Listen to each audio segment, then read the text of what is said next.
ప్రభు అయిన యేసుక్రీస్తునందు మీ అందరికీ శుభములు. యేసు పరిశుద్ధుడు, పరిశుద్ధుడు, పరిశుద్ధుడు. మనల్ని కూడా పరిశుద్ధులుగా జీవించమని చెప్పాడు. మన హృదయం గురించి దేవుడు మాట్లాడుతున్న సంగతులు, హృదయ వాంఛ గురించి దేవుడు, హృదయ శుద్ధి గల వారు ధన్యులు, వారు దేవుని చూచెదరు. హృదయ శుద్ధిగా ఉండాలి. ఈ హృదయము బహువేదనతో నిండిపోవాలి. ఎడతెగక ప్రార్థన చేయాలి. ఇతరులను క్షమించే హృదయం మీకు ఉండాలి. దేవుడు ఈరోజు అడుగుచున్నాడు, ఏ పక్షాన ఉన్నావు? ఏ పక్షాన నువ్వు ఉన్నావు? ఎవరి పక్షాన ఉన్నావు? హృదయము ఎలా ఉంది?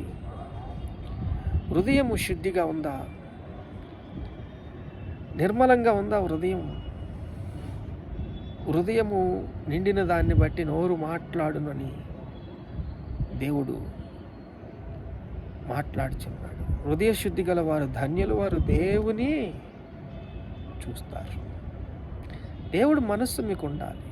దేవుడు హృదయం మీకు ఉండాలి. దేవుడి చిత్తం మీరు చెయ్యాలి. దేవుడి చిత్తం అంటే ఏమిటి?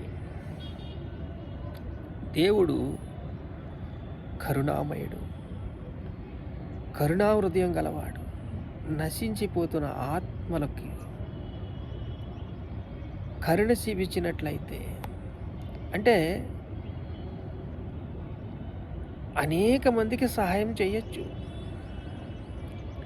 సహాయం చేసేది కన్నా ఇది ఒక కోటి రెట్ల విలువైనది పని.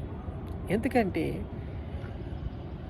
మీరు ఒక చెయ్యిని పెట్రోల్ పోసి అంటించేసుకుంటే అది ఏమవుతుంది?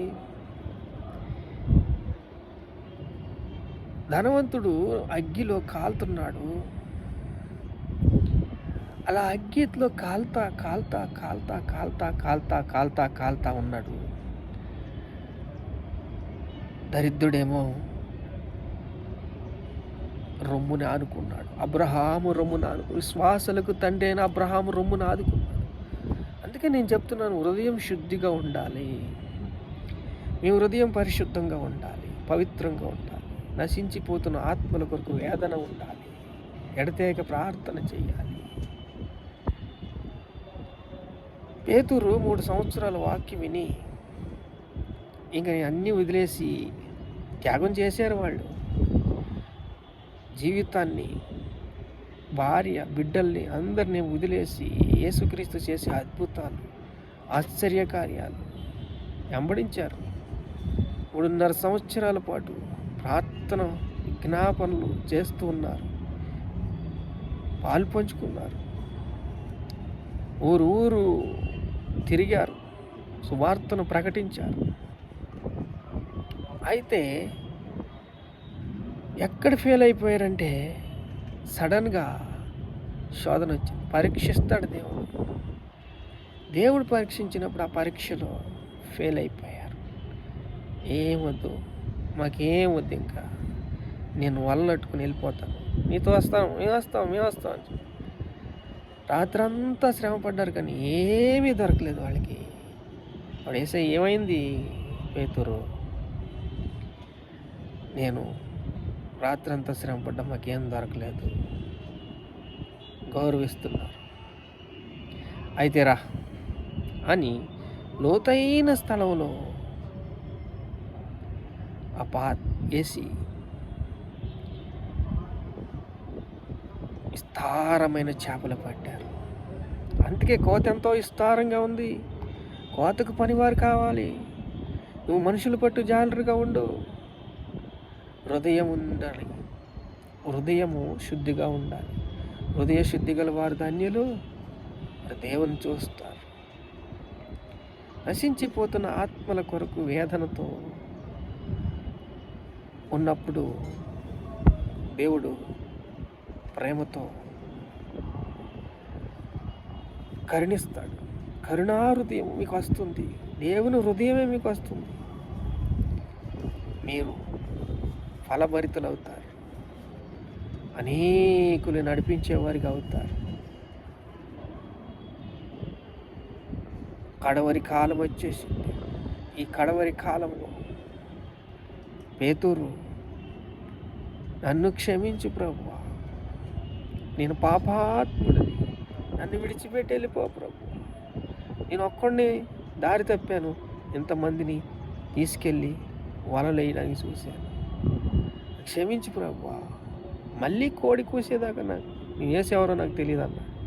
పలుమార్లు పడిపోయారు. ఎందుకంటే లోకంలో అనేక సంఘటనలు, హింసలు, వేదనలు, బాధలు, కష్టాలు, శ్రమలు, ఇరుకులు, ఇబ్బందులు ఒకవేళ తొలగిపోవచ్చు, కానీ దేవుడు నిన్ను విడవడు, ఎడబాయడు.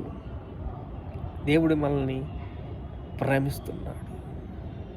హృదయశుద్ధి గల వారు ధన్యులు, వారు దేవుని చూచెదరు. దేవుని హృదయం నీలో రావాలి, జెరాక్స్ కాపీ రావాలి. సంపూర్ణంగా విధేయత జీవించాలి, పరిపూర్ణత కావాలి, పరిశుద్ధత కావాలి, పరిపక్వత కావాలి. అలా పరిపూర్ణతకు వచ్చినప్పుడు, పరిశుద్ధత వచ్చినప్పుడు, పవిత్రత వచ్చినప్పుడు ధైర్యము వలె, సింహము ధైర్యములాగా, సింహము ధైర్యంగా ఉంటుంది, ఎలా ఉంటుందో అలాగా నీవు ధైర్యంగా ఉంటావు. దేవుణ్ణి ప్రేమిస్తావు, దేవుణ్ణి ఆరాధిస్తావు. కోతంత విస్తారము, కోతకు పనివారు కావాలి, కోతకు పనివారు కావాలని దేవుడు పనివారి కోసం ఎదుగుతున్నాడు. నమ్మకస్తులు కావాలని అడుగుతున్నాడు. కోత ఎంతో విస్తారము, కోతకు పనివారు కావాలి. కోత ఎంతో విస్తారంగా ఉంది. యెషావు సంతతి వారు ఎంతోమంది ఉన్నారు, వారందరూ మార్పడాలి. అందుకే ప్రార్థన చేసుకుంటాం. పరిశుద్ధానికి స్తోత్రాలు, స్తోత్రాలు, స్తోత్రాలు. యేసయ్యా స్తోత్రాలు, స్తోత్రాలు, స్తోత్రాలు, స్తోత్రాలు. ఘనత, మహిమ, ప్రభావాలు మీకే చెల్లిస్తున్నాం తండ్రి. ఆమేన్.